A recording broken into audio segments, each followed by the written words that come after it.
crank it up. Grumpy&Ginger, yeah. Feel the vibe electric, yeah.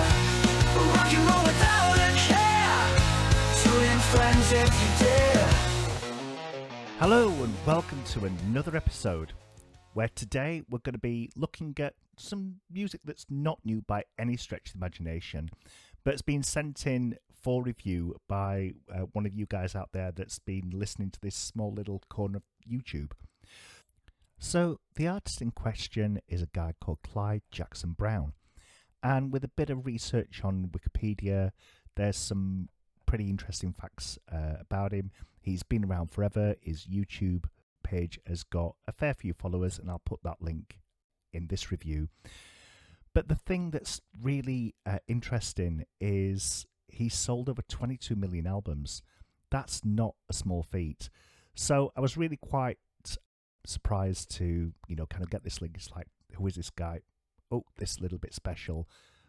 New artist. Oh, not a new artist.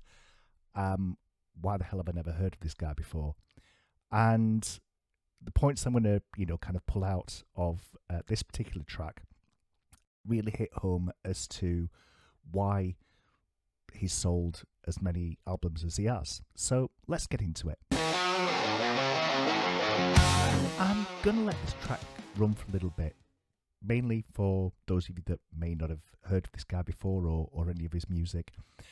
But if nothing else, to give some kind of idea as to why I've created a whole podcast channel separate category in the instant hits, in the instant passing the hacked off test.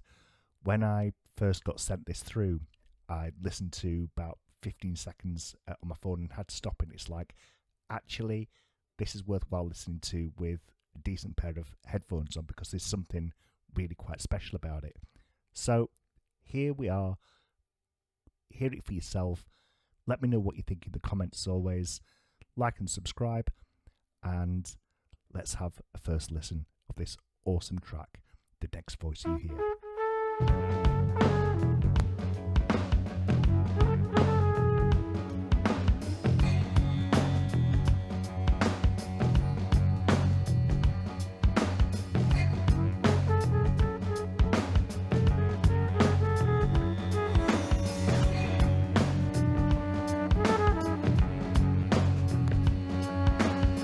So 25 seconds in, the lyrics are just about to kick in, but before they do, let's just kind of pick apart a little bit what is going off musically. Understandably, the first thing that hit my ears was that sax and just that smoothness and that flow. But within a couple of seconds, that smoothness and that flow, where it's coming from is actually what's supporting it in the drums and the bass. And when I let myself zone into what that was doing, that's where it got really quite interesting. And I thought to myself, hang on a minute, I need to listen to this with some proper headphones. Now, one of the things that I talked about in a previous review is this idea of production techniques and where different instruments are in the mix. And throughout this track, this is an absolutely perfect example of flawless production, flawless mixing. Because when we think about that bass, it's actually quite forward at the front of the mix, but it doesn't overpower anything. And when you get that blend of being able to invoke an auditory sense of, kind of different flavors and different intonations, that's when you know you've nailed mixing. So let's listen on to the lyrics and see what we can get from there. Gather your deeds and your possessions, whatever certainty you've known. Forget your heroes, you don't really need those last few lessons.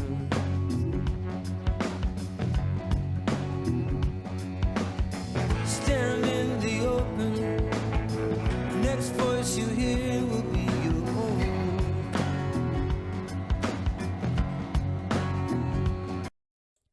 So, playing it up to the minute marker, there's a few new voices that come in. Obviously, we have the vocals, we have this guitar that has this presence, and what we heard at the back end of the intro, these bits of incidental sound effects. I'm not quite sure what that is, but it keeps kind of flirting in and out instantly throughout the first verse.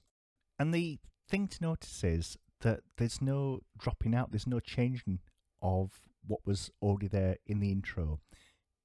The lyrics just mix and blend in.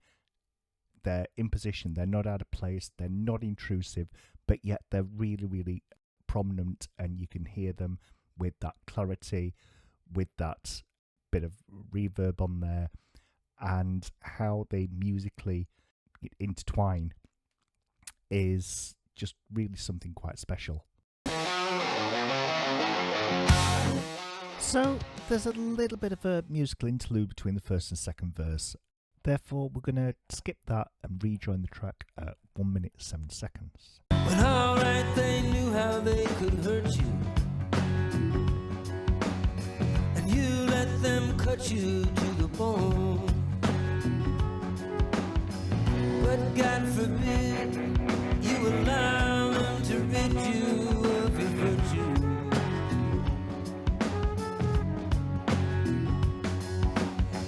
Forget their laughter, the next voice you hear will be your own.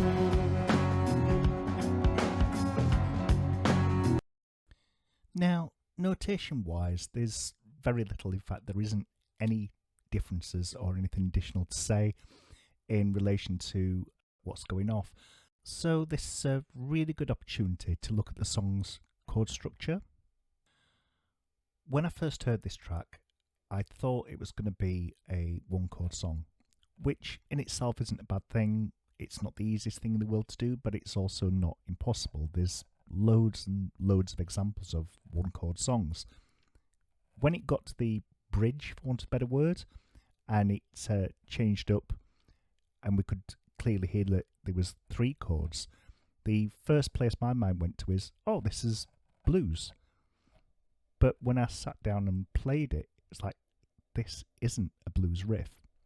So what I mean by that is, normally in blues tracks, there are 3 chords: the root chord, the 4th chord, and the 5th chord.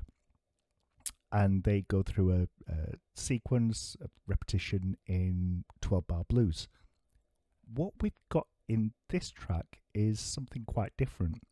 So we've got the root chord, we've got the 3rd chord, and we've got the 4th chord. So we're still looking at 3 chords, but not the ones that you might naturally expect to hear. That's just one of 4 things to pull out from this. Firstly, it's a 3-chord wonder that's not blues. Secondly, it's in a minor key. Now, when it comes to popular music, minor keys are pretty rare. That's not to say that they don't exist. I'm not saying that in the slightest. But in the choice between major and minor keys, if you want something to be catchy, if you want something to be, kind of accessible, then it's going to be a lot easier to do when you write in a major key where it's all happy than when it's more somber, which you would find in a minor key signature. Thirdly, it's in F sharp minor. Now, if you're not musical, that's going to mean nothing to you. But if you are musical and got some kind of idea of what keys are really common in popular music, this ain't one of them. And I don't mean that in a negative way at all. In fact, quite the opposite. There's something to be said for churning out, kind of the same stuff in the same key with a slightly different beat, with slightly different vocals, but it's pretty much muchness. With this, right from the first few notes, the instant impact is, okay, this is different. Like I said earlier on, my first reaction was, this is pretty special.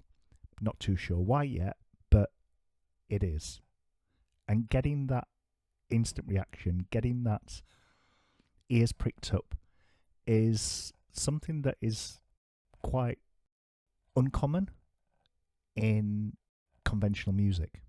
With all that said, listening to the track, it's still got a really blues sound to it, which sounds really contradictory, but it does. And I could go into, kind of the individual voices and what they're doing, which I'm not going to, but it's just an additional point to say, actually, that's pretty cool. The fact that even though it's not blues, it still sounds really blues, really got a blues vibe to it. With the little bit of musical interludes before the chorus, we're going to skip to 1 minute 48 so we can get straight into it. Let's have a listen. The next voice you hear, the next voice you hear, the next voice you hear, the next voice you hear, the next voice you hear, the next voice you hear will be your own.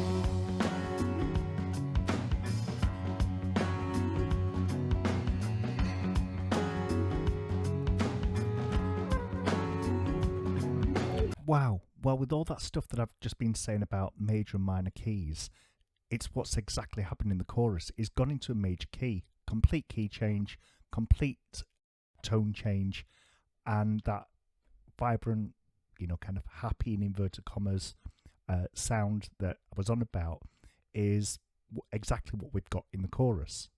Now, the rest of the track, there's a long musical interlude, which is fantastic. There is another verse, which is fantastic. But as far as this review is concerned, I'm going to wrap it up here to, if nothing else, encourage you to listen to the whole thing because it's worthwhile listening to uninterrupted, and so you can just purely enjoy what it is. I hope you've really enjoyed this review today and hope to see you in the next one. Tune in, friends, if you dare.